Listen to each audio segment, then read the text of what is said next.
how do you take what's happened in the past, link it with what's happening now, and borrow from other cultures to get that message to work?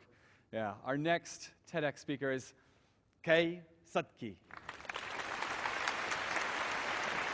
Thank you very much. بسم الله الرحمن الرحيم. رب اشرح لي صدري ويسر لي أمري واحلل عقدة من لساني يفقه قولي. Assalamu alaikum, everyone. I actually have a crazy amount of material to get through in 8 minutes, and so I'm not going to delay, I'm going to dive straight in. The agenda of things that I wish to achieve in 8 minutes. Not talk about, not discuss, but actually achieve in 8 minutes.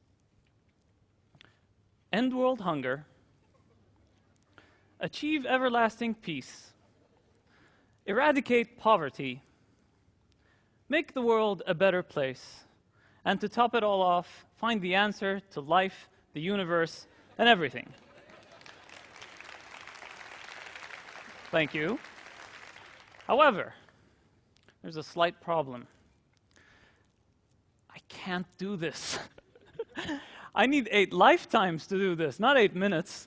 So I'm going to have to fall back onto my backup plan. And that is to pass on the mic to the next speaker.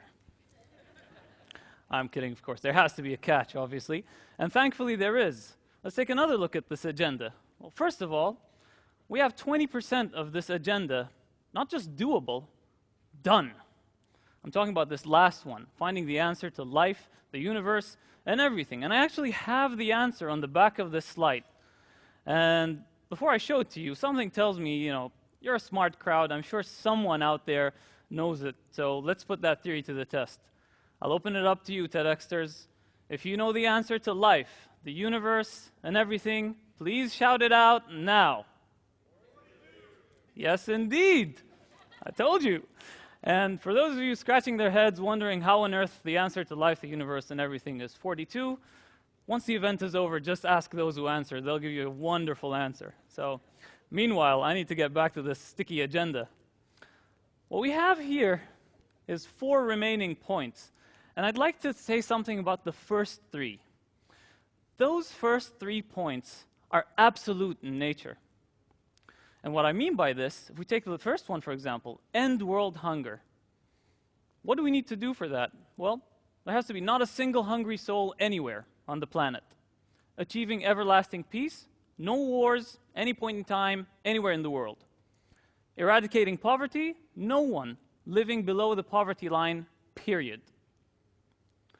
But that 4th point, see, that's different. That's not absolute. That's actually relative. So we're talking about making the world a better place. And that's distinctly different than making it the best place possible. All we're talking about here is just making it slightly better in the future than it was a few moments ago. And that's a lot easier to achieve than most people think.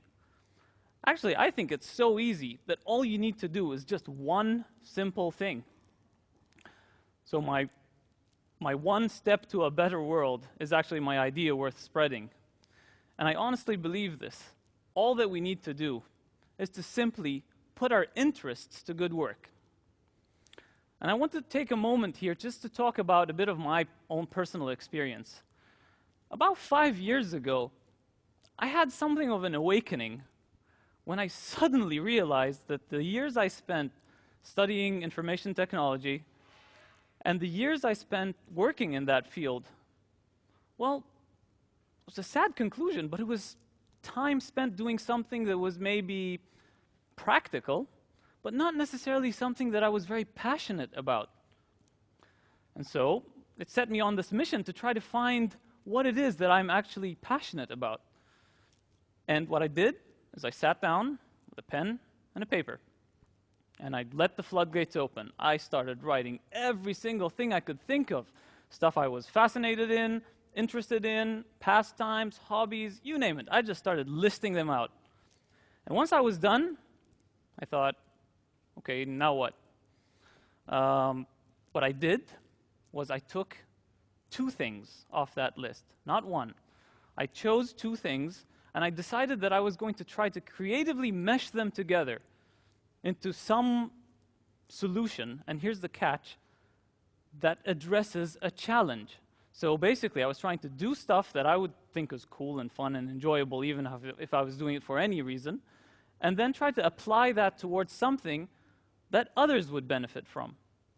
The two things I chose from my list were love of reading and an interest in all things Japanese. I love Japanese culture. And so the problem I'm trying to face is a perceived lack of interest in reading among the youth in the Middle East. I think it's very important to actually put a concerted effort behind this. Reading is not the kind of thing that people pick up without you trying to motivate them to do it. You don't find kids who just, realize all of a sudden that, I want to be reading.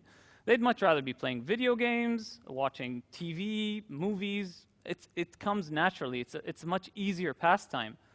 And so the solution, in my case, was to set up an independent publishing house to focus on our own original content, graphic novels, in classical Arabic, because it's sorely needed. I think it's very essential to focus on our mother tongue.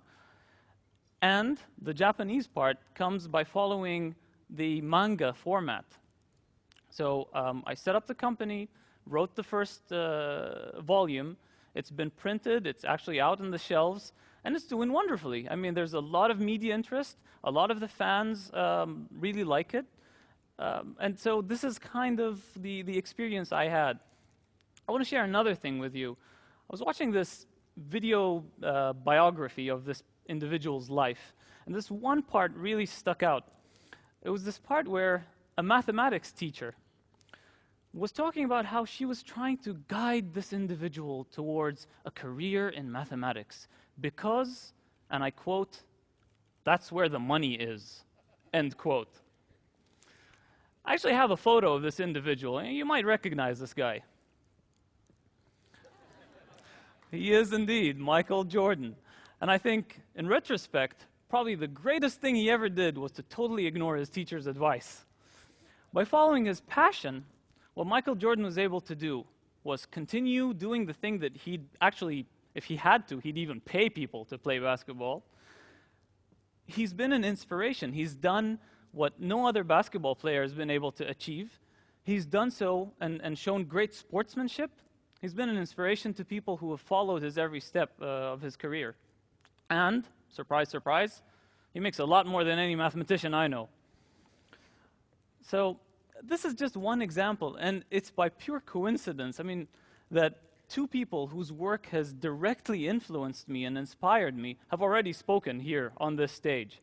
Dr. Naif al-Mutawa and my friend Mohammed Saeed Harib. So, what I want to say is that we should look around us for inspiration.